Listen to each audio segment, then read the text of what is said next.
The first gift of the Holy Spirit is wisdom.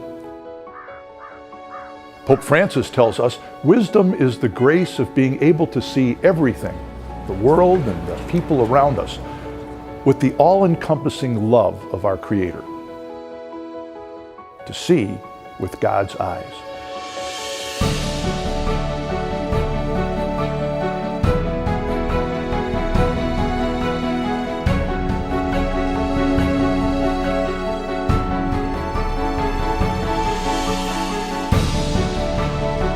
Last summer, Catholics from more than 200 parishes, schools, and organizations across the Archdiocese gathered to determine priorities for our church here in southeastern Wisconsin.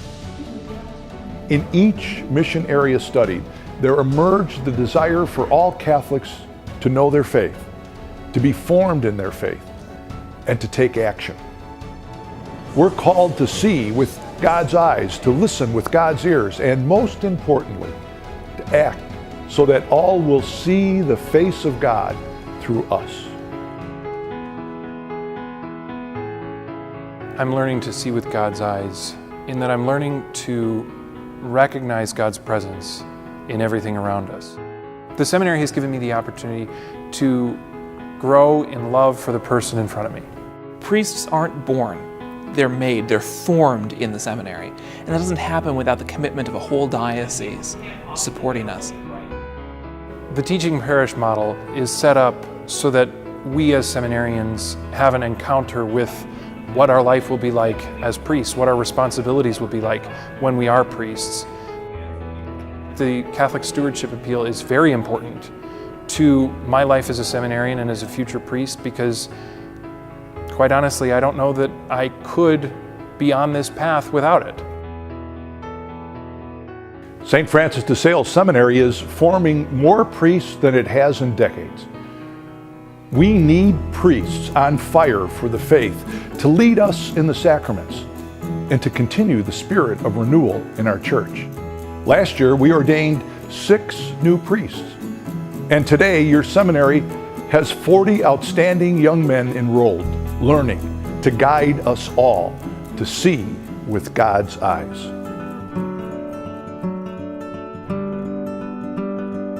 Catholic Charities really looks to look at everyone as an individual, as seeing Christ's face in everyone who contacts us.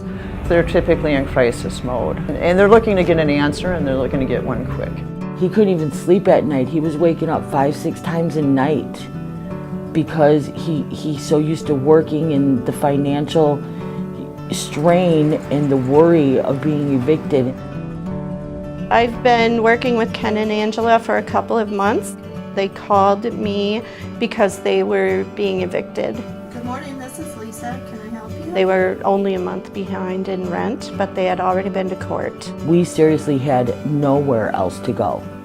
We would have had to leave our stuff that we owned, and we would have been sleeping in our car. They came looking for housing assistance, but then we wrapped case management into that as part of our program to help them become stable. I always worked, 2 or 3 jobs and just met some hard times. So yeah, Lisa from Catholic Charities, she's wonderful. Last year, Catholic Charities helped more than 27,000 people through employment assistance, pregnancy support, mental health counseling, caring for those with physical challenges, for our seniors, and for those at risk. We know they deserve our love when we see with God's eyes.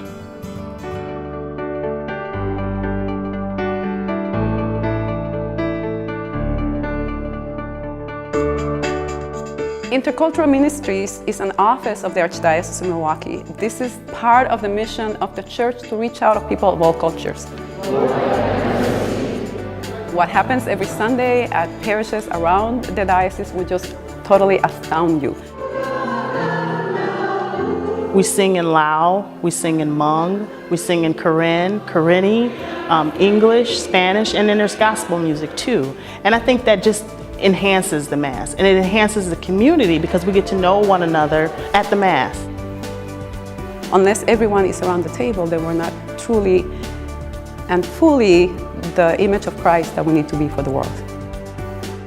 When I see reaching out like that, then I feel like I'm welcome. You're welcoming me and you're asking me to come and be a part. And that's what it's about. The cultural and ethnic diversity in the 10 counties of our archdiocese brings a richness to our Catholic family. By promoting awareness and unity, we strengthen the faith we all share. We position ourselves to embrace everyone's gifts.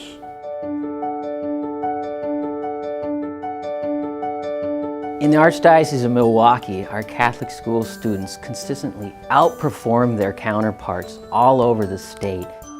Parents don't choose our schools because they are the best academically. They choose them because they're the best academically and they're able to have their child experience their love for God as a part of their schooling. The future of our church depends on passing the faith to future generations. Catholic schools and Christian formation programs take seriously their mission of forming students in the Catholic faith.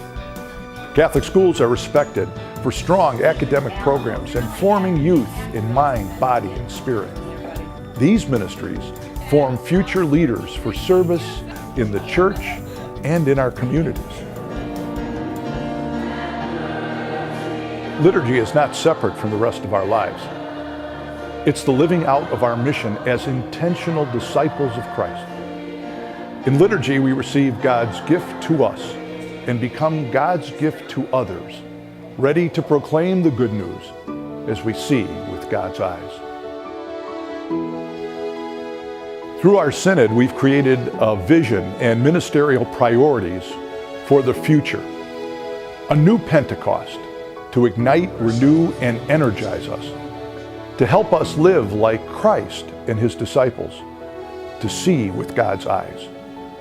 We entrust the fruits of the synod to the Lord and dare to dream how the synod can change life for the better in our beloved archdiocese.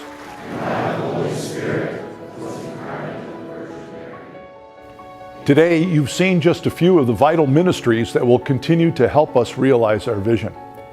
For many of these and other ministries, the only source of support is the Catholic Stewardship Appeal. I invite you to join me in giving as generously as you can. Your gift to the appeal will be used to strengthen Catholic schools and parishes, grow our charitable outreach, and transform the lives of thousands of Catholics. So together, let's choose to act as God's disciples, to see the world with the all-encompassing view of our Creator, and respond in love as we see with God's eyes. Thank you. Bless you all, and know that my prayers are for you always.